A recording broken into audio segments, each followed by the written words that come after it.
शिक्षक को हमेशा ध्यान रखना चाहिए जो वो कक्षा में पढ़ा रहा है उसको कक्षा के बाहर के वातावरण में भी कहीं ना कहीं पढ़ना सिखाए।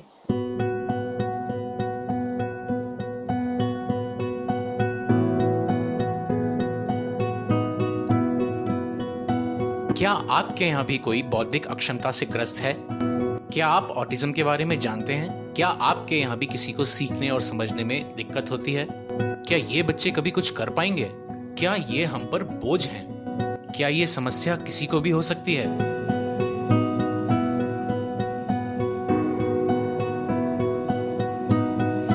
जानिए इन सभी सवालों के जवाब हमारे इस प्रयास एक आउटरीच में।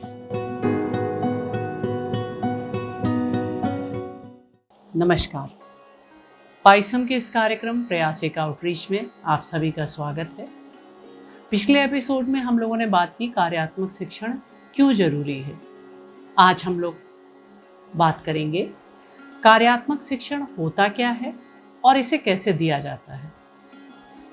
कार्यात्मक शिक्षण क्या है इसको समझने के लिए 3 R's की बात की जाती है। 3 R's। R जो अंग्रेजी का अक्षर है ये केवल समझने के लिए है, ये कोई एब्रिविएशंस नहीं है, साउंड बेस्ड है। ये 3 R's हैं, रीडिंग, राइटिंग और अर्थमेटिक, अर्थात कार्यात्मक पढ़ना, कार्यात्मक लिखना और कार्यात्मक गणितीय कौशल। अब ऐसे तो लगता है कि सभी लोग पढ़ते हैं, लिखते हैं और गणितीय कौशल सीखते हैं, तो इसमें और उसमें अंतर क्या है।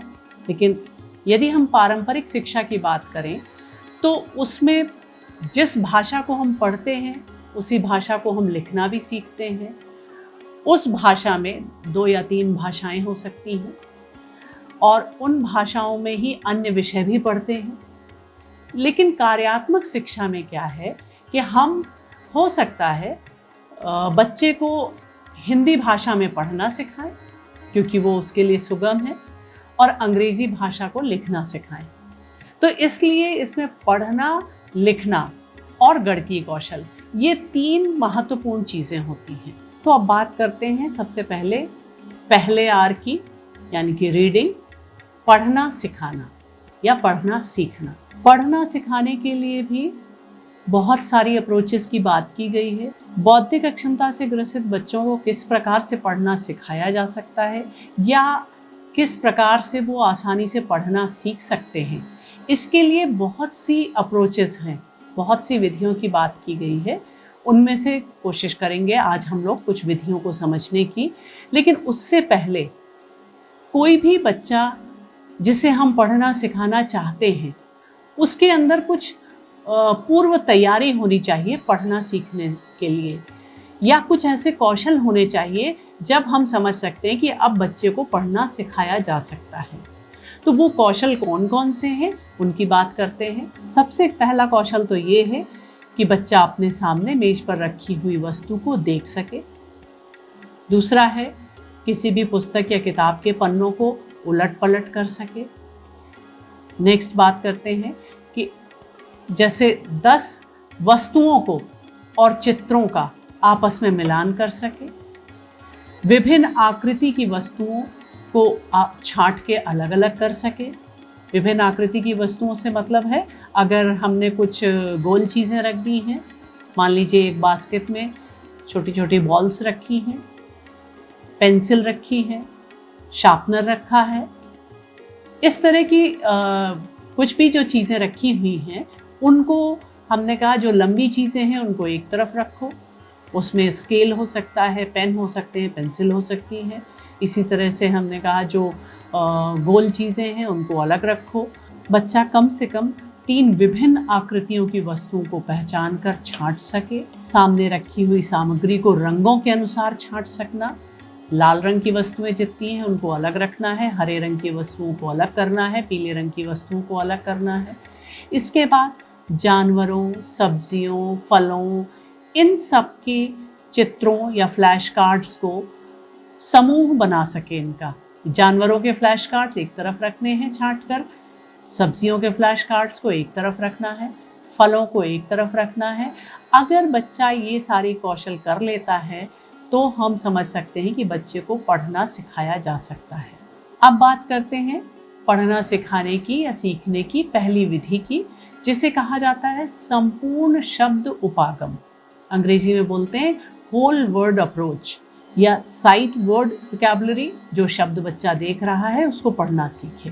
पहले बच्चे को पूरे शब्द को पढ़ना सिखाया जाता है, उसके बाद उसे उस शब्द के अक्षरों का ज्ञान दिया जाता है। हो सकता है बच्चा A to Z ना सीख पाए, क से ज्ञ तक ना सीख पाए क्रम से, लेकिन लिखे हुए शब्द के जो वर्ण हैं, जो स्पेलिंग है, उनको वो सीख जाता है उस कॉम्बिनेशन में, उस समूह में। संपूर्ण शब्द उपागम से भी बहुत तरीके से शब्दों को सिखाया जाता है बच्चों को पढ़ना, लेकिन जो बहुत ही प्रभावशाली तरीका है 1982 में हर्गिस ने कहा है, मानसिक कल्पना इंगित करती है कि कितनी आसानी से एक शब्द का ठोस चित्र दिमाग में आता है। और उन्होंने बताया है कि यदि हम उच्च कल्पना शब्द और निम्न कल्पना शब्द को मिलाकर बच्चों को पढ़ना सिखाएं तो बच्चे छोटे छोटे वाक्य भी पढ़ना आसानी से सीख सकते हैं। उच्च कल्पना शब्द उन्हें कहते हैं जिनको शब्द को बोलते ही उस शब्द से संबंधित चित्र तुरंत दिमाग में आ जाए। जैसे आम, यदि हम आम का नाम लेते हैं तो आम का फल हमारे दिमाग में चित्रित हो जाता है।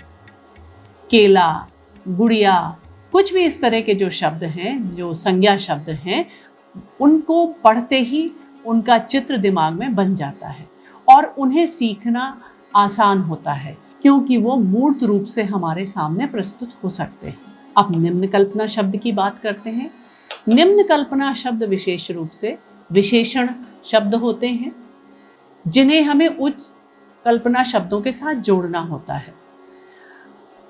निम्न कल्पना शब्द का उदाहरण लेते हैं, जैसे मीठा, खट्टा, सुंदर, लाल, बड़ा, छोटा। इन चीज़ों को हम विशेष रूप से मीठा किसी भी तरह से मूर्त रूप से नहीं आ सकता है। खट्टा किसी भी तरह से इसे हम मूर्त रूप में नहीं ला सकते, ये अनुभव किया जाता है। कोई चीज़, कुछ कच्चे आम कुछ लोग बड़ी आसानी से खा लेते हैं, या थोड़े अधपके आम को उन्हें खट्टा नहीं लगता है, उन्हें मीठा लगता है, लेकिन कुछ लोगों को वो बहुत खट्टा लगता है। तो ये हमारे अपने अनुभव की चीज़ है। यदि हम बच्चे को उच्च कल्पना शब्द यानी कि आम और उसको निम्न कल्पना शब्द यानी कि खट्टा, इन दोनों चीज़ों को जोड़कर पढ़ना सिखाते हैं तो उसके सामने पहले आम शब्द का चित्र आएगा दिमाग में, और उसके बाद क्योंकि उसने खट्टा टेस्ट किया है तो वो खट्टा शब्द उससे जोड़ पाएगा। तो इस तरह से आम खट्टा, केला मीठा, गुड़िया सुंदर, गेंद लाल, ये जो छोटे छोटे दो शब्द हैं उनको जोड़कर वो छोटा सा वाक्य बनाना पढ़ना सीख सकता है। और जो सबसे अधिक महत्वपूर्ण चीज़ होती है बौद्धिक अक्षमता से ग्रसित विद्यार्थियों में, वो होता है उनके अंदर असफल होने का डर, ये एहसास कि मुझे तो कुछ आता ही नहीं है। जब हम इस प्रकार से उन्हें थोड़ा सा भी पढ़ना सिखा देते हैं तो उनके अंदर एक आत्मविश्वास जागता है, और वो शुरुआत में हो सकता है मेहनत ज़्यादा लगे, लेकिन उसके बाद उनका प्रयास बढ़ता जाता है और वो काफ़ी जल्दी प्रगति दिखाते चले जाते हैं। तो इस प्रकार से हम संपूर्ण शब्द उपागम के माध्यम से बच्चों को पढ़ना सिखा सकते हैं। उसमें भी जैसा हर्गिस ने कहा है, यदि हम उच्च कल्पना शब्द को निम्न कल्पना शब्द से जोड़ देते हैं तो बच्चा बहुत आसानी से छोटे छोटे वाक्य पढ़ना सीख सकता है। उसमें हमें करना क्या है, पहले हमने जैसे आम पढ़ना सिखाना है तो आम का फ्लैश कार्ड हमने बड़ा सा बना लिया, उसके साथ हमने आम लिखा हुआ बना लिया है। एक तरफ हम आम के चित्र का फ्लैश कार्ड रखते हैं, दूसरी तरफ लिखा हुआ आम रखते हैं। धीरे से उसी आम के फ्लैश कार्ड के नीचे ही हम छोटा सा आम लिख भी देते हैं।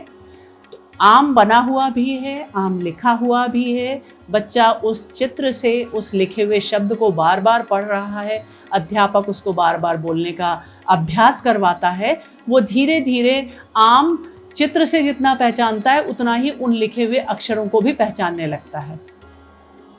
फिर इसमें आम चित्र को हम छोटा करते चले जाते हैं और लिखे हुए शब्द का आकार बड़ा करते जाते हैं। धीरे धीरे वो चित्र आम का ना भी हो तो भी बच्चा आम पढ़ना सीख जाता है। जब हम आम उसको सिखा रहे हैं, उसी के साथ हम खट्टा शब्द केवल लिख के जोड़ दें, क्योंकि खट्टे शब्द का कोई हम चित्र नहीं बना सकते हैं, तो हम उस खट्टे शब्द को उसके साथ साथ जोड़कर पढ़ना सिखाते जाते हैं। आम खट्टा, आम खट्टा, केला मीठा, केला मीठा। इसी प्रकार से यदि हम दो शब्दों के जोड़े बना लेते हैं और बच्चे को इन्हीं विधियों से अभ्यास करवाते चले जाते हैं, तो वो बच्चा थोड़े प्रयास के बाद सही लेकिन बहुत अच्छी तरीके से उन दो शब्दों को पढ़ना सीख जाता है और इसी तरह से उसका जो वोकैबुलरी है वो बढ़ने लग जाती है। शिक्षक को हमेशा ध्यान रखना चाहिए जो वो कक्षा में पढ़ा रहा है उसको कक्षा के बाहर के वातावरण में भी कहीं ना कहीं पढ़ना सिखाए, जिससे कि उसका सामान्यीकरण हो सके और उस पढ़े हुए कक्षा में सीखे हुए ज्ञान का उपयोग वो बाहर के वातावरण में भी कर सके। तो संपूर्ण शब्द उपागम से जब हम पढ़ना सिखा रहे हैं तो हमें कुछ बातें ध्यान में रखनी चाहिए। पहला तो ये है कि जो भी शब्द हम लें उसको पढ़ना सिखाने के लिए वो उसके आसपास के वातावरण के हों, उन्हें वो रोज देखता हो। यदि हम फल से ही सिखा रहे हैं, जैसे केला मीठा, आम खट्टा, तो उसे हम आम के मौसम में अगर हम उन चीज़ों को पढ़ना सिखाएंगे तो वो उसको तुरंत रिलेट कर पाएगा, उसे तुरंत समझ पाएगा। दूसरी चीज़ ध्यान में रखने वाली ये कि जो हम शब्दों का चुनाव करते हैं वो शब्दों का जो ध्वनि है या जो कॉम्बिनेशन ऑफ लेटर्स है, जो शब्दों का जो अक्षरों का समूह है, वो दिखने में भिन्न होना चाहिए। जैसे अभी हम लोग बात कर रहे हैं आम और केला, भले ये दो अक्षर ही जुड़ रहे हैं लेकिन इनके लिखने का तरीका और जो इसमें स्वर हैं वो अलग हैं।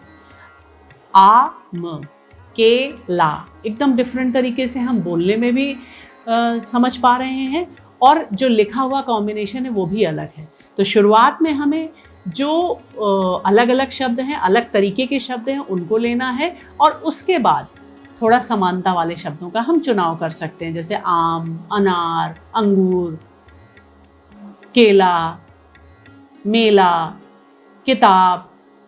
क्योंकि हमारा दिमाग जो होता है वो पहले अक्षर और कुछ बाद के अक्षर को देख के एक अपने आप बना लेता है तुरंत नया शब्द। तो इसलिए ये ध्यान रखना चाहिए कि उनमें स्पष्ट अंतर हो, तभी बच्चे बेहतर तरीके से सीख पाते हैं। अब एक अन्य विधि है, उसे बोलते हैं एररलेस डिस्क्रिमिनेशन अप्रोच। हिंदी में बोल सकते हैं निर्दोष अंतर जानना।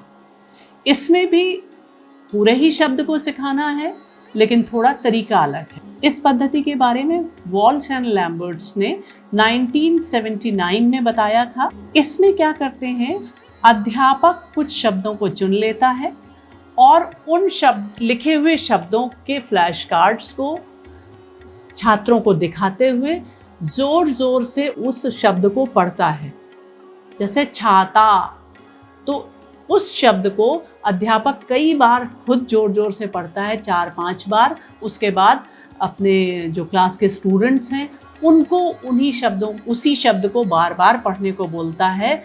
उसके बाद वो दूसरा शब्द जोड़ देता है, केला, और उस शब्द को जोर जोर से टीचर पहले बोलेगा, उसके बाद स्टूडेंट्स बोलते हैं।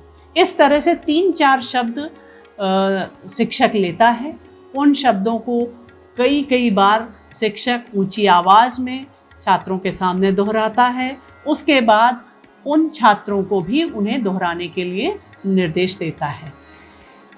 इससे क्या होता है, ये कुछ संपूर्ण शब्द उपागम से मिलता जुलता ही तरीका है, लेकिन इसमें शिक्षक ने उस शब्द को बोला, छात्र ने बोला, शिक्षक ने बोला, छात्र ने बोला, और उस शब्द को छात्र देख भी रहे हैं। शिक्षक एक फ्लैश कार्ड उठाता है, छात्रों को दिखाता है, उस फ्लैश कार्ड में लिखे हुए शब्द को जोर से बोलता है, स्पष्ट आवाज में बोलता है, केला, और छात्र भी उसी शब्द को देखते हुए दोहराते हैं, केला या छाता। इस तरह से 4 या 5 शब्दों को वो सिखाता चला जाता है।